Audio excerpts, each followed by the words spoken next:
Hi, Daoud. How are you? Hi, Happy hi, Monday. hi, Natasha. How are you? Is it hot Good. How or are cold things? or what's the weather like in It's DC? it's moderate. We had a storm yesterday, but it's fine Well, now. And how are things in Amman? Do you still hear it's sirens? getting a bit hot. It's getting hotter, but other than that, it's nice weather always. Evenings are nice, um, but everybody's worried about war. No war, like 2 days ago, everybody was on their toes. On the last Yeah. minute, your president just said, "No, there's no war." So what's going on? So yeah, but that's been going on. It's like becoming the whatever the boy who cried wolf. War, no war. War, no war. I mean, who can believe him anymore? I don't know. Anyways, but there was a big thing happened a few days ago, which is the signing or the announcing of the Gaza deal. So, we'll try to stay hopeful. But on Thursday, July 30th, Trump announced that the Board of Peace had reached agreement on the complete disarmament of Hamas and a phased Israeli withdrawal from Gaza. The roadmap was brokered by Egypt, Qatar, Turkey, and the US, and Hamas announced that it's going to dissolve its own governing body on July 9th. And they're going to be a transitional body. And Tony Blair is leading this, which I don't know, that's, I didn't know you about know, Tony it's Blair. That's news. Okay. I mean, let's double check. I read that somewhere. Let's just Okay, double no. check. But that's Nicholas Madledov is a key person, and he's the one who's been trying to work out with all the parties, including the Israelis. Look, let's take it back a few days, a few weeks ago, right before Netanyahu went to Washington. There was a question whether he will meet Trump, and then all of a sudden they announced yes, he will meet Trump. It turns out that President Trump had conditioned the meeting with Netanyahu that Israel allows 200 of the international force to enter Gaza. Now, the okay. cabinet met a day before, the night before he left, and approved 200 international safekeeping force to enter Gaza. Then he went to go to Washington, attended the funeral of Lindsey Graham. Then he went, they allowed him into the side door into the White House. And then he returned. By the time he returned, it seems that Hamas had accepted a big compromise. They accepted that they agreed to totally disarm over a 1 year period. And they have learned from Ireland when the Irish and the British were fighting how to resolve this problem. And so Mm, the details of the agreement is very, very interesting, Natasha. First part of the agreement is that Israel had actually extended its rule in Gaza from 50% of Gaza to 60%. So before anything mm, happens, Israel has to go back to the yellow line that they had created, and then things can go on. Second thing is, for every step, there will be a reciprocal step. So when the Palestinian Hamas gives up some of its weapons, Israelis withdraw, let's say 5%, and so on. Now, the big question is what happens to these rockets and the weapons. And so, again, the example of Ireland is that they put them in warehouses and lock them. Okay. So they said, mm. because Hamas said, we will only give our weapons to a fellow Palestinian group, the Palestinian Authority, the new 15-member technocratic committee, but we will only give the weapons to the keys to the warehouse to a Palestinian side. So they agreed. The technocratic committee will hold the keys once the weapons are submitted. Now, Israel has went crazy. No, we're not going to withdraw. We don't accept it. We only will withdraw when Hamas gives up all its weapons, including its personal weapons.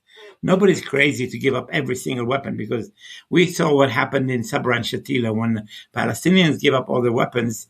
Another force came in and killed a lot of people. So, but Netanyahu has yet to speak.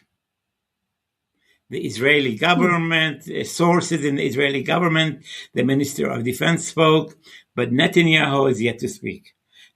But unfortunately, what has happened is that the army, feeling that their days of killing Palestinians is going to be over, because one of the conditions was that Israel stops assassinating Palestinian leaders from Hamas or whatever. Of course, they kill children as well as the Hamas people.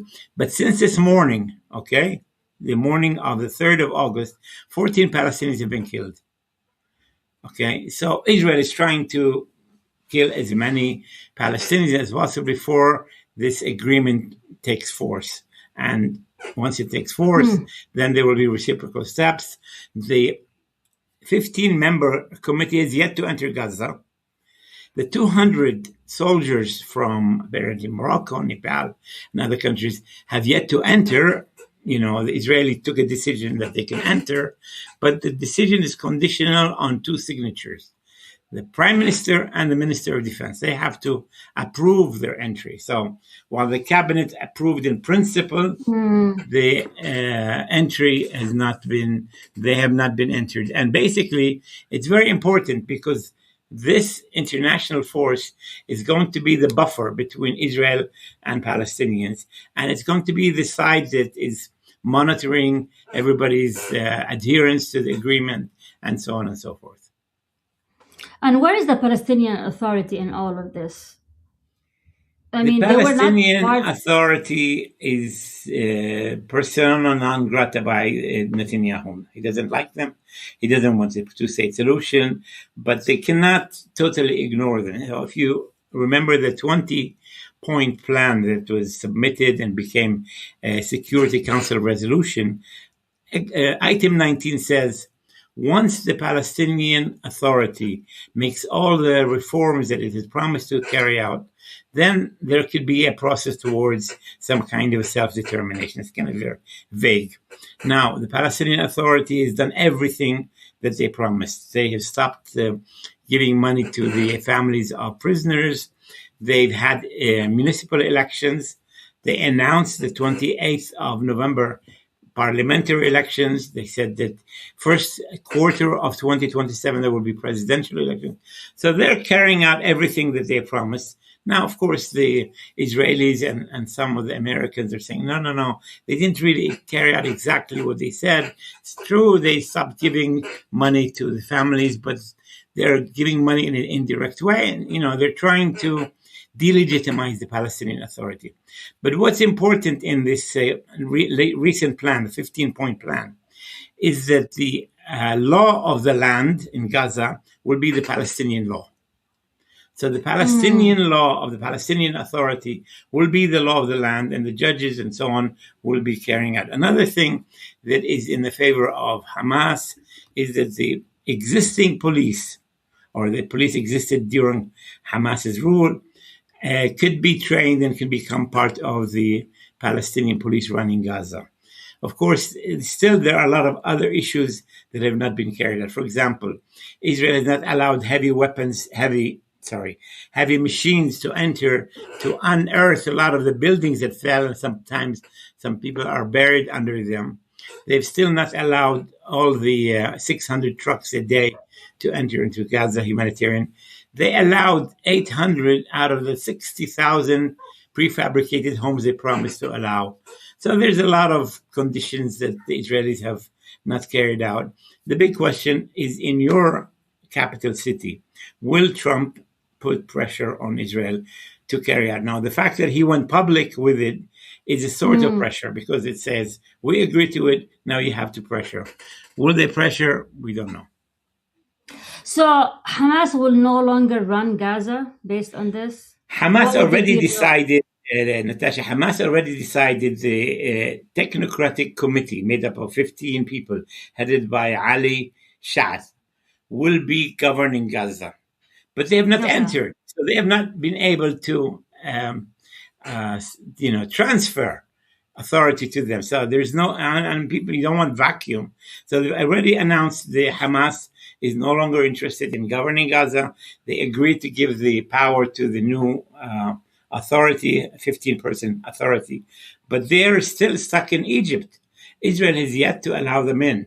And Israel said, we will allow them in when the Hamas is totally disarmed, which is like, it will take a year to do that.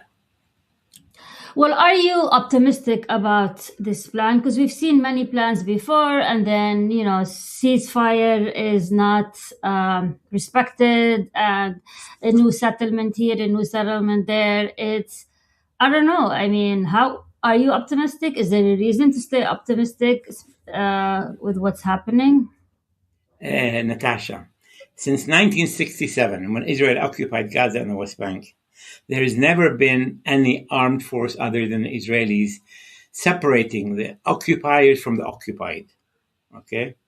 There's never been that. So for the first time, now the cabinet approved the principle. They still have not entered. Once 200 and more armed foreigners entered to basically create a buffer between Israel and the Palestinians, then I can answer your question that I am or I'm not optimistic. So if they enter, you can cross this that I'm optimistic. If they don't enter, then I'm not optimistic. So it all depends on Netanyahu's approval? Yes, absolutely. He's the only one. Now, you know that he has elections coming up. Yeah, Israel is having elections in 27th of October, which is 2 months away, and Netanyahu is trying his best to appear tough. And already his opponent has said Netanyahu has already given up. He's not tough. He's already compromised, accepted the American compromise. So his opponents are basically accusing him of having surrendered to Hamas or to whatever. But, the question, you know what, Natasha, I want to talk about one question that is holding things up. It's in one word: trust. Israel says they don't trust the Palestinians, and the Palestinians don't trust the Israelis. Correct. But if we look at since October last year, when they made a ceasefire, until now, how many Israelis have been killed in Gaza? 0. How many Palestinians have been killed? 1,400. Among them, 250 children, according to UNICEF. So the fact is that if anybody doesn't trust the other side, it's the Palestinians, because they have absolutely lived up to every single point in the ceasefire agreement, while the Israelis have been daily violating it. Not only have they killed the Palestinians, but they also extended their control from the yellow line, which they've created on the 50% of Gaza. Now they control 60% of Gaza. This was a unilateral decision decided by Israel after the Security Council approved Trump's 20-point plan. So, So what was their excuse? But what was the excuse for killing the Palestinians? That they were like Hamas terrorists and they were defending themselves? And because there's always an excuse for doing that. I tell you what the Israeli excuse is. Israel says before October 7th, we were nice to Hamas. We allowed money to go into Hamas, and they tricked us. So now that they're quiet, they're just basically regrouping because they're weak and so on. And once we take off the pressure, they'll kill us again, or something to that effect. So, okay, that's their point. Fine, let the international force enter into Gaza to ensure that every point in the agreement is being held, every promise of decomposition and disarming Hamas is lived up to, every promise by Hamas that they will turn over governance of Gaza to the 15-member committee is adhered to. That's why there's an international force. In the history of the world, ceasefires succeed when two things happen. One, if there is monitoring, if there is an external group monitoring that they are being respected. And two, when there is a peace process or there is a political process to address the root causes of the conflict. Now, on number one, if they allow international forces, yes, they will, things will be okay. But on the other, no, they're not. I mean, we don't see any movement towards the peace process. I wonder if I was Natasha, we were supposed to have deputy ambassador, deputy Palestinian foreign minister. Palestinian. He says he sent us a message. Did you get a message Is from he him? Is he joining us? He's trying. He's trying to. No, I haven't heard from him yet. Okay. But Okay. So we'll have to do it another we day. can maybe another time. I was reading your Substack post about the Gaza agreement, and like you said something about Trump pressuring Netanyahu, and because Trump is very popular in Israel now, Netanyahu would be like stupid to worried go against about him. upset Trump. So do you think just Netanyahu is gonna approve the plan just to appease Trump so that he can win the elections? Netanyahu is stuck. Okay. If he approves the plan, he's going to be clobbered in the elections. If he doesn't approve the plan, he's going to be clobbered by the Americans. So he has to decide which he's going to get beating up more by his own people in the elections or by Trump. I'm afraid that he will choose being clobbered by Trump rather than being clobbered in the elections. The elections and the victory in elections is his only way out of jail. You know, the Israeli court has listened to thousands and thousands of hours about his corruption case. Everyone knows that he is guilty. And if they make a decision and he's not prime minister, he goes to jail. If he's in prime minister, they'll have to wait until he's out of jail, out of prime minister. So he needs to be a prime minister so that he doesn't go to jail. Now, there's three things that can happen in the elections. Either he can form a 61 or more coalition. His opponents can create a 61 or more coalition, or neither one or two happens, and then he stays as acting prime minister until another election happens in 6 months. So his goal right now is either to win, which doesn't look very well, or to ensure that no coalition is created. Now, the one way to stop a coalition being created is by playing up what is called the Zionist plan. What's a Zionist plan? Is that any government in Israel should not have any non-Zionists. Now, most polls show that his opponents can have between 56 and 59 members, which means they have to make a coalition with one of the Arab parties, which has 4 or 5. But one of the Arab parties is not a Zionist party. So he's going to be attacked as creating a government that doesn't depend totally on Zionists. Now, history shows that it happened already before. Rabin had created a government depending on Arab parties before signing the Oslo Accord. So there is, a precedent, but the coalition could be one of two things. They can be members of the government, or they can stay out of the government, but promise not to bring down the government. They call it a minority government. So the opposition wants in all ways to ensure that there will not be a stalemate. If there's a stalemate, Netanyahu stays in power. But does Israel have like an official definition of what a Zionist is? I mean, Zionist is a person who believes in the creation of the state of Israel. Or in the right of the Jewish people to have a homeland. Correct. But now, isn't that everyone is in the parliament? Arab parties, and the one party that might join him actually is an Islamic party, does not believe in Zionism. And they're Arabs, they're not Jews, and they don't believe in the right.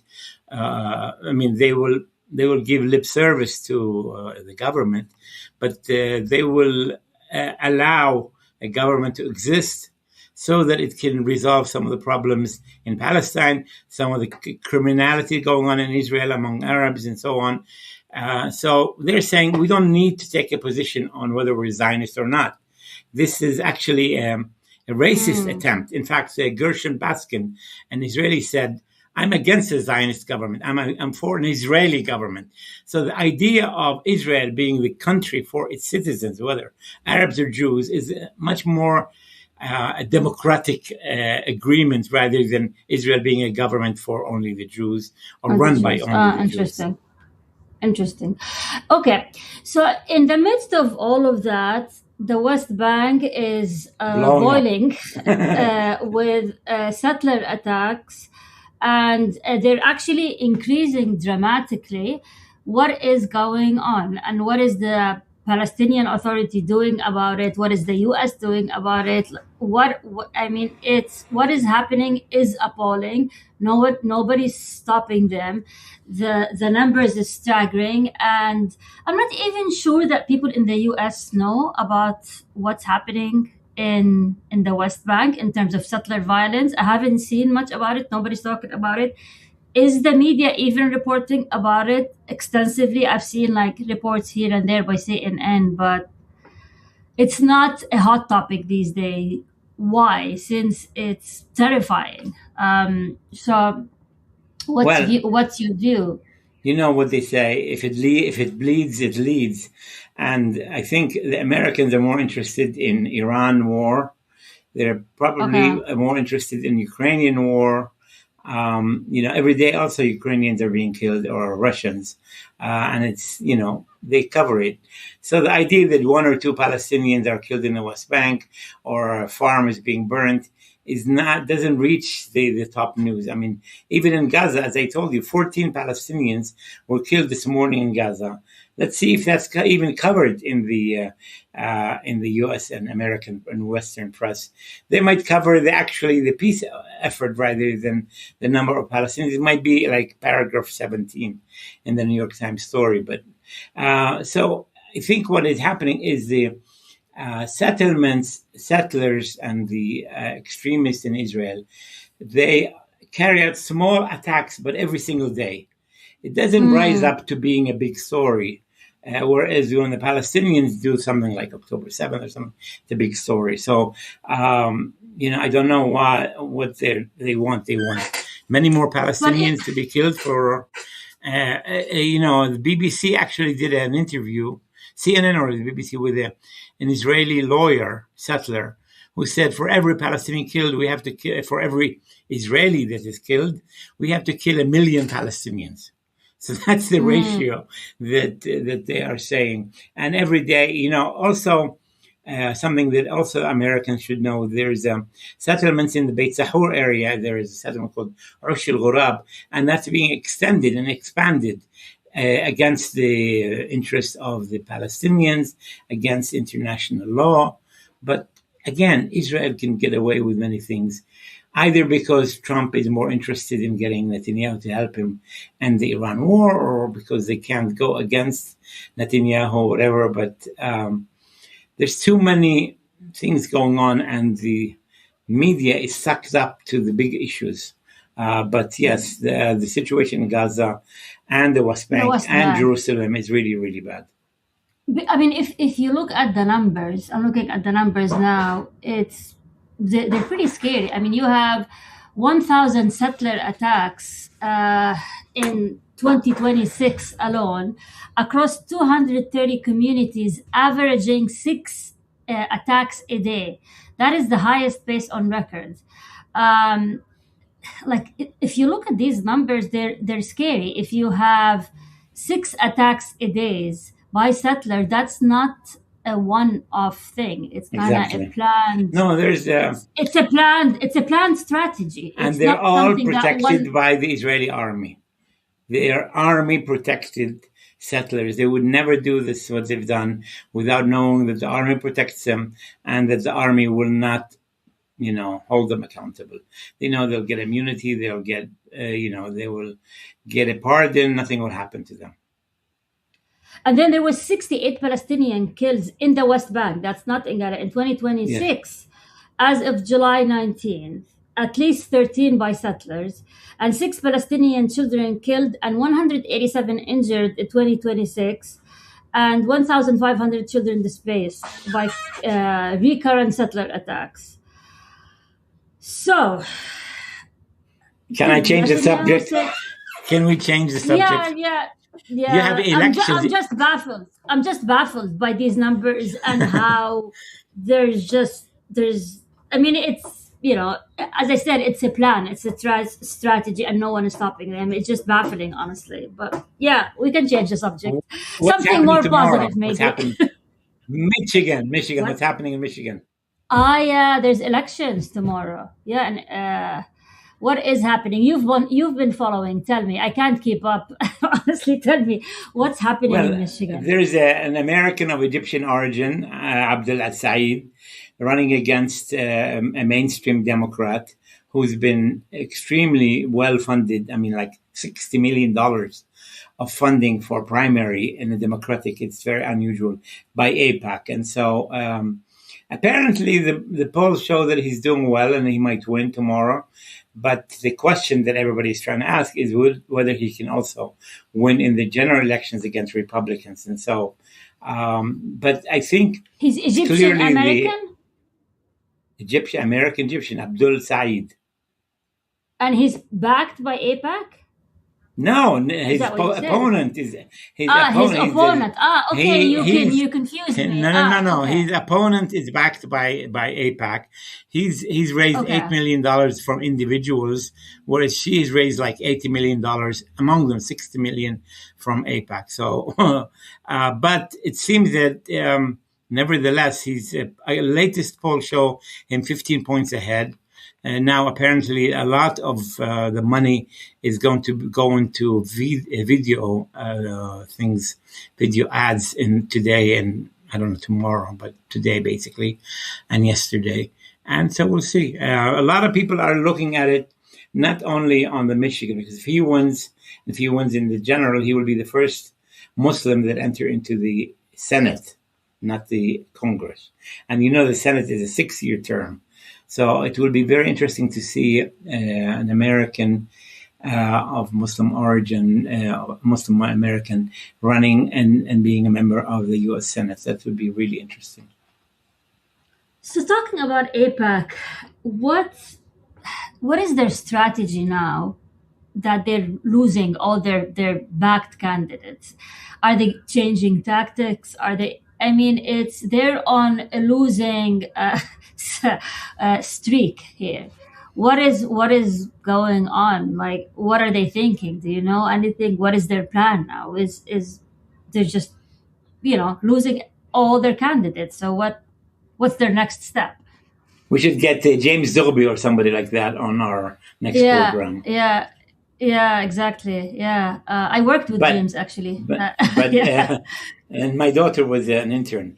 Next week we have the head of the tourism committee in the Jordanian Senate, Michel Nazal. And he will be with us to talk about tourism, about Jordan, about Christian tourism. So if you're listening for the first time or second time, especially Rose, thank you, Rose, for being with us. Please tune in next week at 7 p.m. By the way, Rose is a paid subscriber. So thank you, Rose. This is a special shout out to Rose. Thank you. We're getting a lot of feedback, Natasha. I'm seeing a lot of comments on YouTube and on YouTube, Substack. yeah. And so thank you for those comments. Keep them coming. Yeah. We'll try our best to answer you. Yeah, and thank you again, Rose, for your support. And for anyone who's interested, I mean, we give these shows all for free, because we want to raise awareness. But if you want to support our costs, we would welcome that. You can become a paid subscribers, and we are happy to give you 1 hour of our time, answer any of your questions, in addition to give you access to our Rolodex, any contacts you want in the Middle East, especially Daoud. All my contacts, all my emails and phone numbers of people that you might want to talk to. I'll try my best to, be helpful to anyone who is interested in the Middle East and the entire Levant. We have a lot of contacts here. And if you're interested in this area, you have to be a paid subscriber. And maybe if you're not, that still might help you, but please be a paid subscriber. Yeah, and also if you missed this, we have recorded. You get it in your email when you free subscriber as well, and we're also on YouTube if you prefer the YouTube format. And so next week we have a big guest. We're excited. We're going to talk about tourism. Maybe we can bring more tourism to the region, convince them to come. But End the we'll see. war in Iran, and then things will improve. Yeah, exactly. Well, thanks everyone for joining us. And thanks, Rose, again. And thank you, Daoud, and everyone. And we will see you next week, same time. And happy Monday, everyone. Thank you. Take care. Bye bye.